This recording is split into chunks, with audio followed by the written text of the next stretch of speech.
Hi friends అందరికీ welcome back to Anna's vlog. This is Heena. ఎలా ఉన్నారు? అందరూ బాగున్నారా? మన ఛానల్ని ఎవరైనా కొత్తగా చూస్తున్నట్టయితే సబ్స్క్రైబ్ చేసుకోండి. ఇక్కడ ఇవాళ 1 kg మటన్ అయితే వండుతున్నాను నేను. మటన్ ఫ్రెష్గా అయితే దొరుకుతుంది మాకు ఇక్కడ. ఇప్పుడు వచ్చేసి కుక్కర్ అయితే పెట్టేసుకున్నాను స్టవ్ ఆన్ చేసి. అందులో ఆయిల్ వేసుకొని హోల్ గరం మసాలా మొత్తం వేసేసుకోవాలి. ఇప్పుడు ఆనియన్స్ మిర్చి కూడా కట్ చేసుకున్నాను నేను, అవి కూడా వేసేసుకోవాలి. ఆనియన్స్ అయితే ఎక్కువనే కట్ చేసుకున్నాను, ఎందుకంటే నేను గ్రేవీ టైప్లో అయితే చేస్తున్నాను ఇవాళ. 1 kg మటన్కి అయితే ఎక్కువనే పడతాయి ఆనియన్స్. మంచిగా ఫ్రై చేసుకోవాలండి.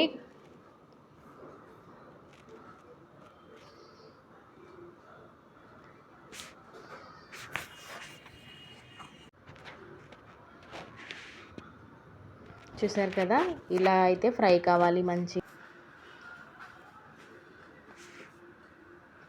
ఒక్కసారి మిక్స్ చేసుకోవాలి.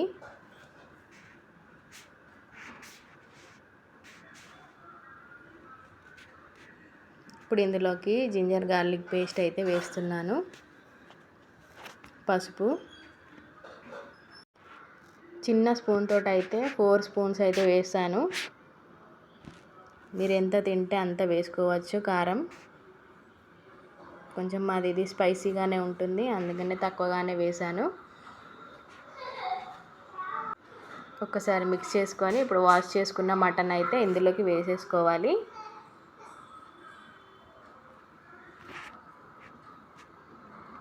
మటన్ మొత్తం వేసేసుకున్నాం కదా, ఇప్పుడు ఒక్కసారి మొత్తం అయితే మంచిగా మిక్స్ చేసుకోవాలి. మన మసాలా మొత్తం మటన్కి పట్టేలాగా. నేను కొంచెం పెద్ద పెద్ద పీసెస్ లాగానే కట్ చేపించుకున్నాను.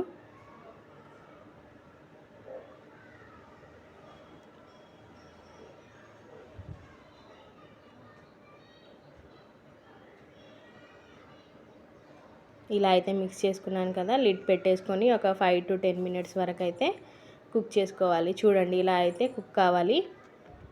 మనకి మటన్లో ఉన్న వాటర్ మొత్తం బయటికి వచ్చేస్తుంది.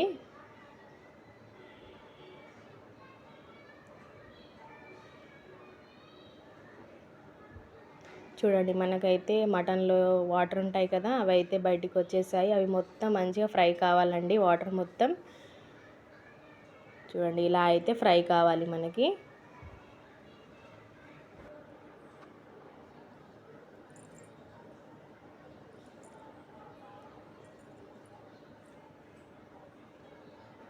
ఇప్పుడు మనం ముక్క మునిగేంత వరకు అయితే వాటర్ అయితే వేసుకోవాలి. నేను గ్రేవీ టైప్ అయితే చేస్తున్నాను కదా, అందుకనే కొంచెం ఎక్కువనే వాటర్ వేసుకోవాలి. నేను 3 glasses ఆఫ్ వాటర్ అయితే వేసుకున్నాను, ఎందుకంటే 1 kg మటన్ కదా, మనకి ఉడకడానికి కొంచెం టైం పడుతుంది. ఇక్కడ సాల్ట్ కూడా వేసుకున్నాను సరిపడా. ఇప్పుడైతే కుక్కర్ లిడ్ పెట్టేసుకోవాలి. ఒక 3-4 విజిల్స్ అయితే రావాలండి ఇది. చూడండి, అయితే ఇప్పుడు 3-4 విజిల్స్ అయితే వచ్చాయి నాకు. మటన్ కూడా ఉడికిపోయింది. ఇక్కడ మటన్ పీస్ కూడా మంచిగా ఉడికిపోయింది. ఇప్పుడు ధనియా పౌడర్ అయితే వేసాను.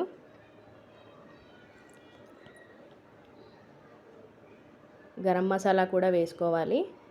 ఒక 2 tablespoons అయితే వేసాను.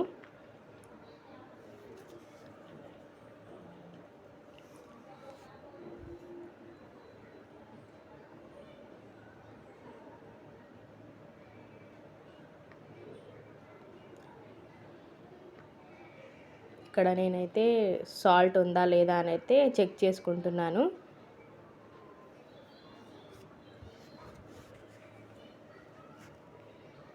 ఇప్పుడు కొత్తిమీర కూడా వేసుకోవాలండి పైనుంచి.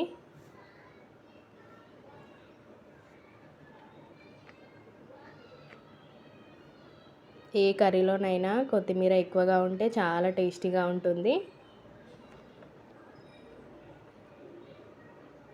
ఇక్కడ కొంచెం సాల్ట్ అయితే తక్కువ అనిపించింది, అందుకనే మళ్ళీ వేసుకుంటున్నాను. ఇప్పుడు ఒక్కసారి మిక్స్ చేసుకోవాలి.